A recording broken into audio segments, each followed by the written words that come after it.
कीर्तिमान हो। आज आठों अस्त्र शस्त्र आपके दिखावे के पड़ी माई।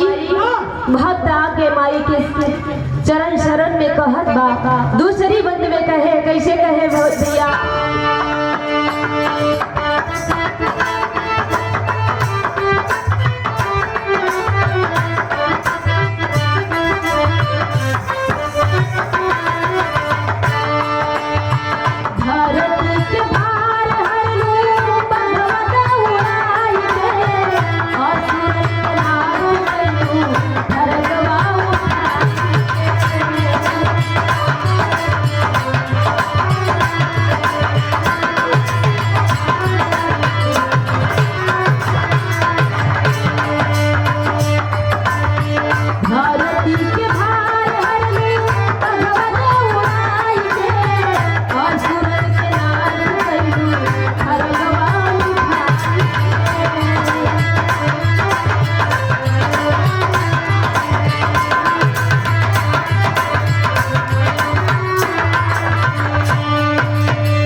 बाग से दौड़ा के और असुरन के नाश कर भगवा उठा के।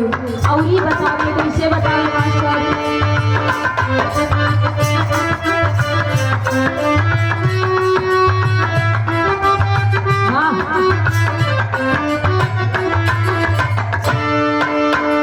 धर्म के पता था,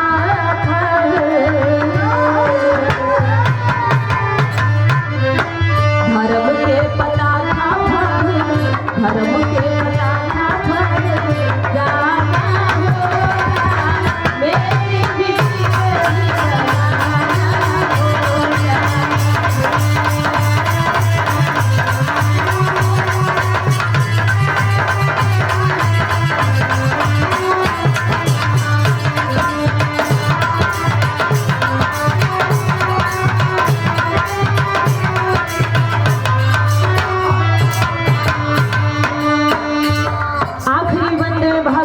से कहेगा, कहे मास्टर,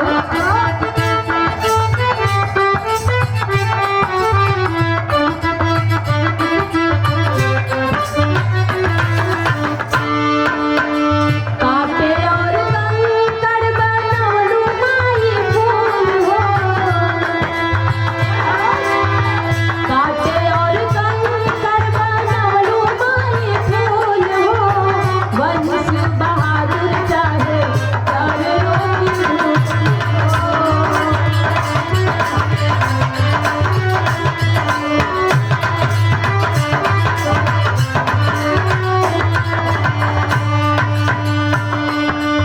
माई से भक्त कहे कि हे माई, कांटे और कंकड़ के फूल बना दिलू।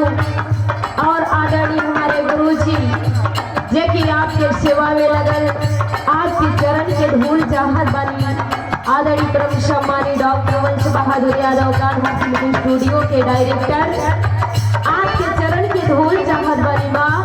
आज की महफिल में आके और ये भक्त के गवावे के काम के रवैया भक्त करे,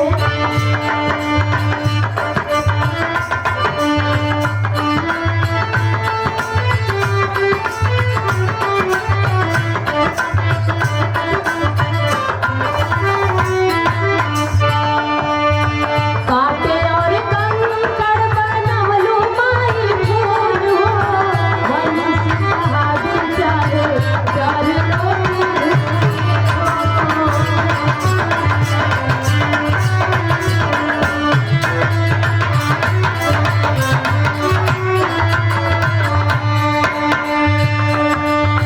रविदास